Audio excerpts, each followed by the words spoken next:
Well, folks, it's been a long time coming, but finally we're in the running, giving you the very last box office report for Rachel Zegler and Snow White. And no, it is not doing all right, but the media is to the very end trying to defend, yet it will not work.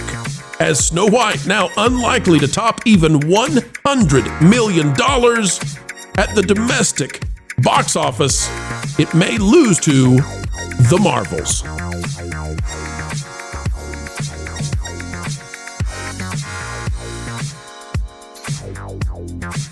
Hello, ladies and gentlemen. Welcome back to the Pro Channel, where we as ever endeavor to explain entertainment.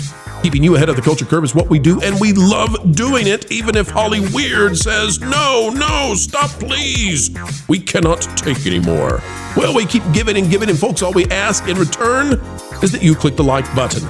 Let's dive in with analysis you need. The very last Snow White box office report. All right, folks, take a look at this. It's out of the numbers. We have the tallies, and the tallies are way out of what Disney was hoping for. In fact, this is a disaster unlike anything they even anticipated, and they anticipated B-A-D, bad. All right. Snow White domestically after the weekend, and this is the third weekend, the numbers are in. That's why we're doing this. Domestic box office, 77,316,000.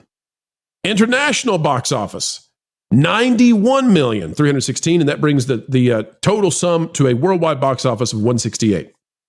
All right, now here's the problem. If we go down to the box office, you can see that Snow White started poorly, and it actually managed to underperform what poorly performing films typically do. So it started off bad, and so the graph is made to adapt to what happens in that first, the first few days. So this graph was made then, and that beige color is supposed to give you the range of, hey, stinkers. This is what a stinker will do. It underperformed the stinkers.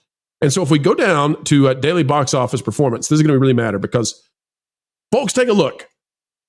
This movie has already had days where it easily did not reach $1 million. 850,000 on April 2nd, 688,000 on April 3rd. Now that we're getting past the third weekend, and by the way, there are kids' movies coming out in the next weekend, people are beginning to say that it's now unlikely that this film manages to break 100 million at the domestic box office. But that's not all. Whereas I think it probably will manage to drag itself in some sort of paralyzed manner across the $100 million international box office. The worldwide number, if it does that barely, and if the domestic box office plays out the way that we anticipate that it will, this movie is going to land somewhere, we estimate, between 198 and 205. So there is now a credible scenario where Snow White does not make $200 million entirely, totally. Everything involved fails to make 200, and that is insane. Guys, you've seen it. You watched it. I got to pull this up and just ask you, it could go lower than the Marvels. Should it? Well, what I think is amusing about this is that the way that the marketers would spin it is that audiences are amazed that it's the best at being bad.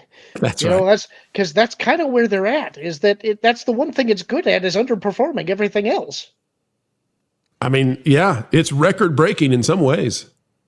Record-breaking. Vash, does it deserve, though? Does it deserve to do, how do I say, more poorly?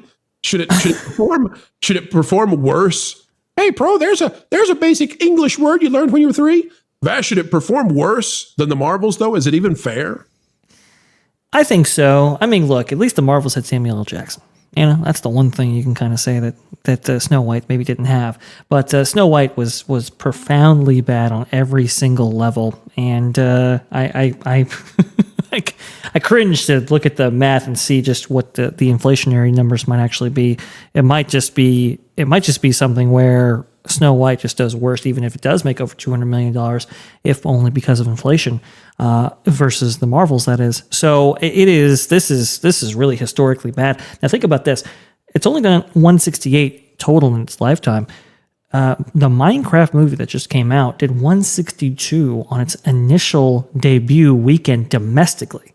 So, I mean, it is wild, the comparisons here.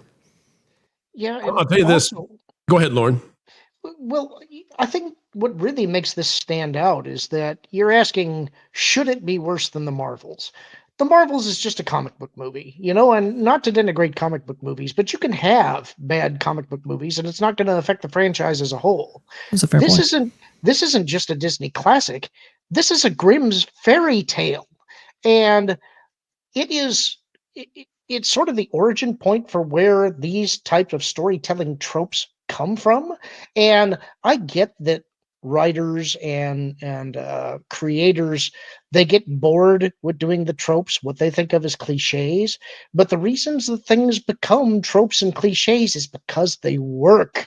People like seeing them. You don't mess with a classic. Coke can tell you that.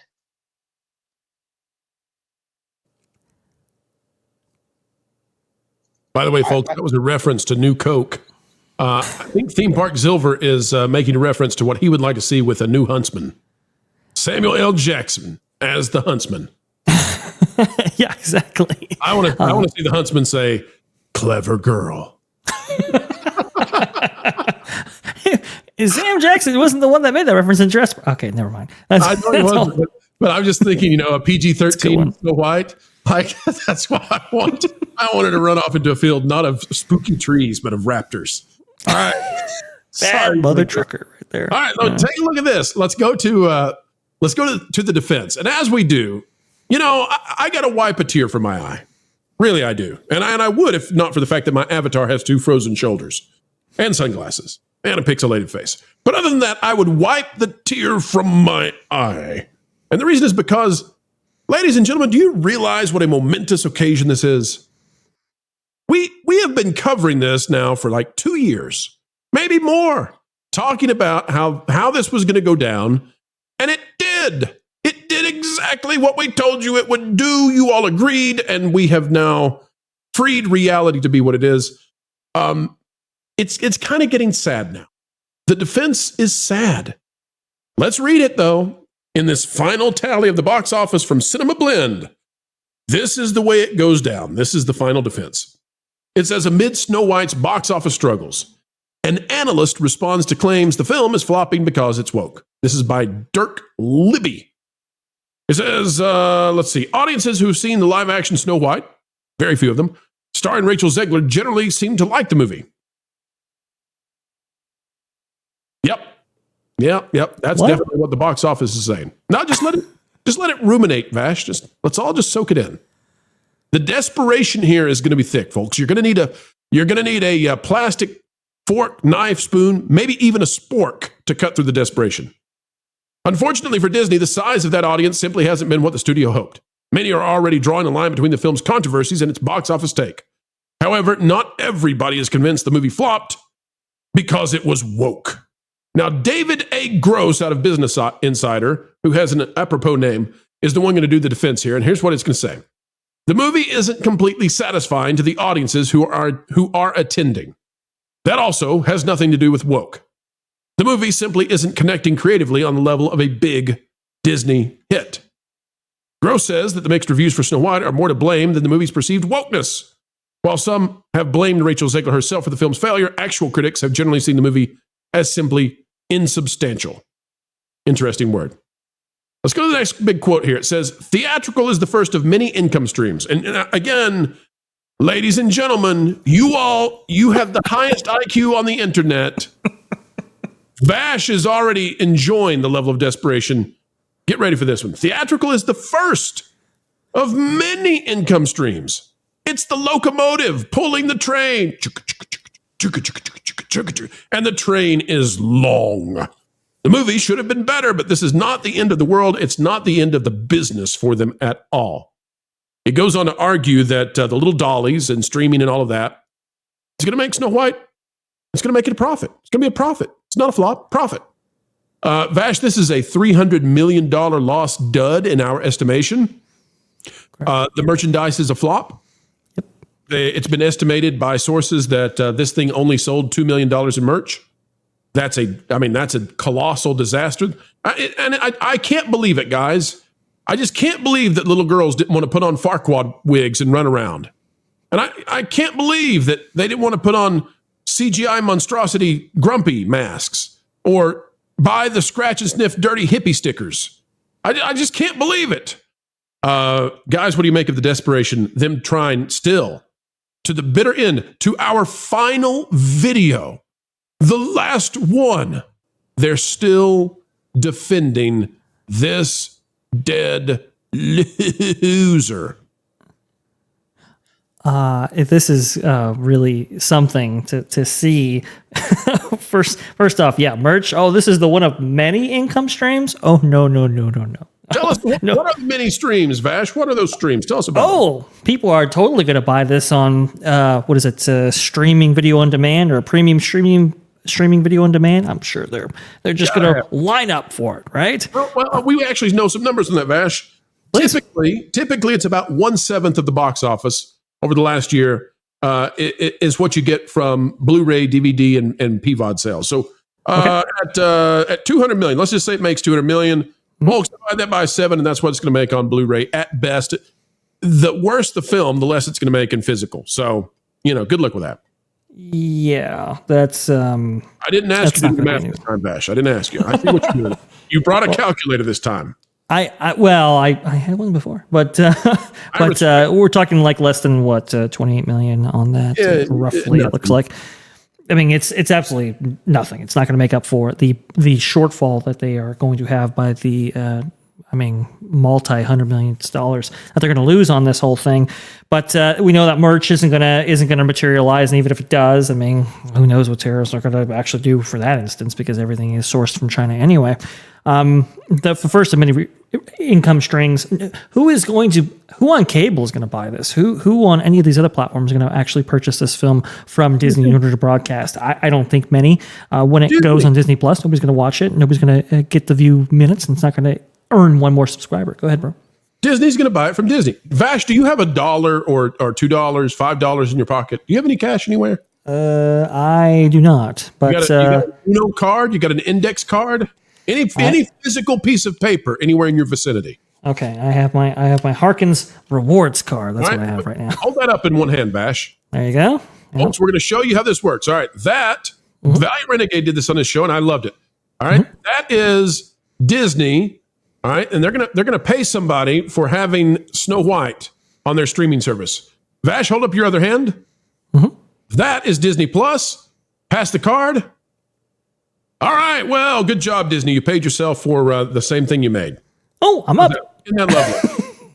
Yeah, and then I'm up one card. Yeah, and they made a card. Lauren, your thoughts on the desperation? Well, my favorite part of the article was where he said that real critics thought that it was fine. It's like everybody who is a potential viewer of your movie is a critic, and those who choose not to see it have chosen not to see it because they're not interested, they're offended, it's not for them, whatever. That is a lost sale, a lost potential sale. If they didn't like it, if they didn't want to go see it, they have critiqued your movie. They don't have to see it to do that. They've seen enough to know they don't want to watch it. So you don't get to hide behind this, well, I'm a real critic. I have credentials. I'm published. You're not the target audience. You're the marketing mechanism. Lauren, it's credentialism. And in this case, the credentials accepted are, do you agree with me? And by that, I mean, do you agree with my corporate overlords? There you go. One more time, folks. We'll put it up on the screen. Go ahead, Lauren. I just wanted to say one thing. I did see that William Thompson said in the chat that he's single, but the problem is he has a bad hat. It gets you every time. Gets you every time. Folks, let's hang on to the moment. Ladies and gentlemen, if you're out there and you have a beverage, raise it to the sky. Let's toast. I've got a 0 sugar, clearly Canadian blackberry. It's forest blackberry. I got this just before the Canadian tariffs landed, so managed to get it at a reasonable price. Folks, tip them up. It's the last time, unless Zegler says something really dumb in the next few weeks, or this film, I don't know, suddenly goes bananas, or I don't know what would get us to do it again. But for all intents and purposes, we're finally, after 2 years, done with Snow White. Raise the glass, take a sip. And it's over. It's over. Rachel Zegler, it was a fun ride. Not for you, but for us. Hey, Floral, guess what? You put a fork in Pro's microwave again. No, that was yesterday. I don't know that what. Oh, I've decided to give up on torturing Jonas. What? Why? In the same way the cat sleeps like 20 hours a day, that was like your purpose. I know, but I've decided there's bigger fish to fry. Okay. Like Lorne. I mean, think about it. Everybody loves him. He's a fan favorite, and frankly, he has almost no weaknesses I can find. Except that he's really smart. So, you want to annoy the one panelist without a single flaw, because he's smart. Yeah, like that winged statue at that fancy Paris museum thingy. I want to break the one thing that everyone loves most. So, kind of like the opposite of Rachel Zegler. Yeah, exactly. And I get to see her all the time at family reunions anyway. You get to see Rachel Zegler? Yeah. I mean, she's a total troll. Lives under a bridge, harasses billy goats, the whole 9 yards. It all makes sense now. Speaking of which, maybe she'll get me... okay, I'm gonna call her on my... I'm gonna call her and see if she'll be in the next Indiana Jones. She should be the next Indiana Jones. That'll totally destroy Lord. He loves Indiana Jones. Oh, that's cruel.